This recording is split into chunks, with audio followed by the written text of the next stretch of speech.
So, first things first, where's your happy place for today? My happy place is whatever I can be free, whenever I can be free, and most of all, by God.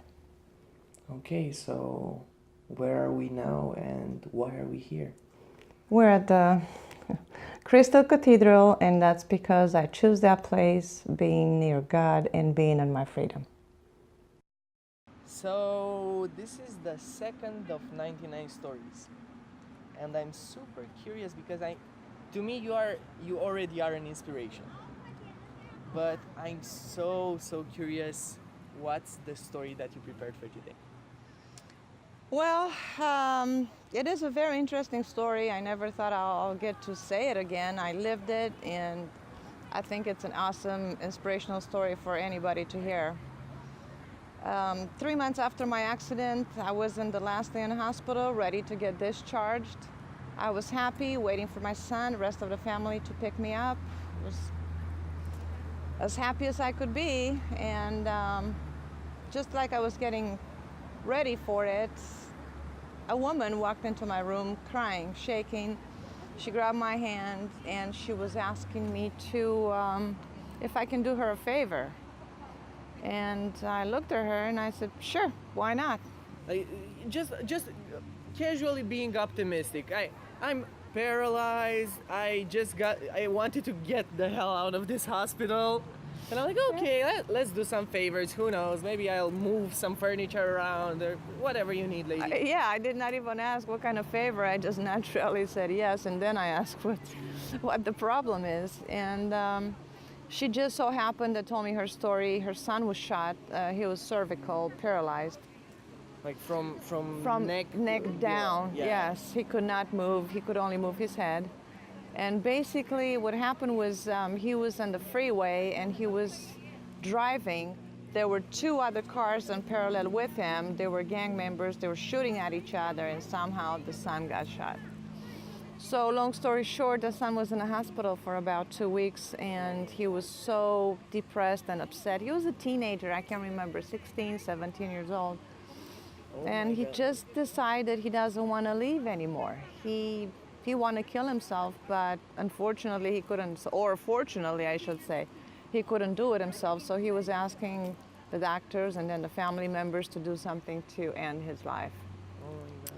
So the mother saw me through the course of these 2 weeks going back and forth from my therapy and coming back to my room and, I don't know, smiling, waving sometimes, saying hello.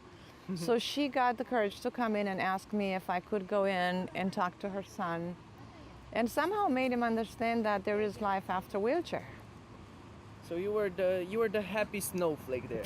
Yeah, the optimistic snowflake. Yeah, so to speak, because it was the day of me going home. So yes, that was fine. So basically I went and I talked to him, and my son ran after me just as I was getting out of the room. And I grabbed his hand and I said, come on, Robert, let's go. We can do this. And we went into the room and I talked to that boy for about an hour and a half. I don't know to this day what I told him. I just told him whatever was in my heart. Were you talking to him or were you guys talking? No, I was talking to him. He never responded to anything I was saying. He was just moving his head sometime yes or no, but that was about it. He even refused to talk to me. I was kind of talking to myself, basically, but he was hearing what I had to say. And I explained to him, I am a single mother, I have a 5-year-old, but I'm not scared. There is life after wheelchair. And if you're strong enough, willing to be independent, you can. It's all based on you. It doesn't have to do with anybody or anything, it's just yourself. Well, long story short is that after about an hour and a half talking to him, the guy turned around and asked his mother for an ice cream. And I thought that was really sweet. So I felt like it was, I accomplished the favor that they wanted me to do, and I went to my room and then went home after that, being all happy. But I returned to the hospital as an outpatient physical therapy patient. So Are I we said, getting to a happier ending than the previous happy ending? oh yes, you don't even. Can we get happier than that? Like, Oh, yes. like the guy was trying to kill himself by not even eating. He asked for an ice cream, but Yes, he there's did. something sweeter beyond that. It is. It's unbelievable what happened after that. There is God, and God has His way, and it just meant for him to eat that ice cream and continue his life, because this day I was at the physical therapy doing my exercises. I saw his mother, his father, and a younger brother carrying a whole bunch of medical supplies and equipment back into the hospital. And I was like, oh my God, I don't even want to ask this family what happened to the guy.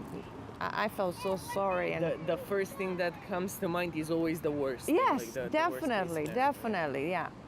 So as I was doing my push-ups and so forth, I saw them coming back, but they were giggling. And something clicked in my mind. I was like, why are they giggling? Something good must have happened.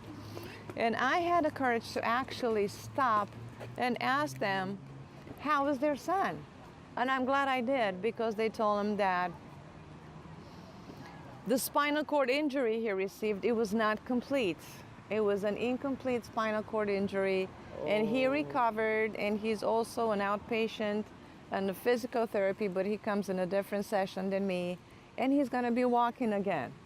He's gonna have his life That's back. unbelievable. He does not need the medical,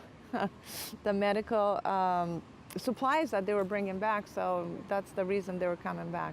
I was so happy. It gives me chills to this day. All you need sometimes in life is like beyond belief, enthusiasm, and being optimistic. Yes. That You need to be positive. and You always have look to be. forward to something great, something fun, something joyful, something. Yeah. Life is not all about fun or joy. Sometimes it's about having problems, but you gotta solve them, and you gotta put a positive into solving them. Oh my, honey, you're a champ. You know that. I love you. Thank you so much for being the second of 99 stories. Well, thank you for having me here with you. I'm really proud. Thank you. This is a story by Annie Larsen. So, what's the must-see of the week? Well, to me, a very dear movie that I would always, always, always watch, it's The Love Affair. It's a good lesson for everybody. You heard it, 99 Story fans. The movie of the week is. Love Affair. See you next week.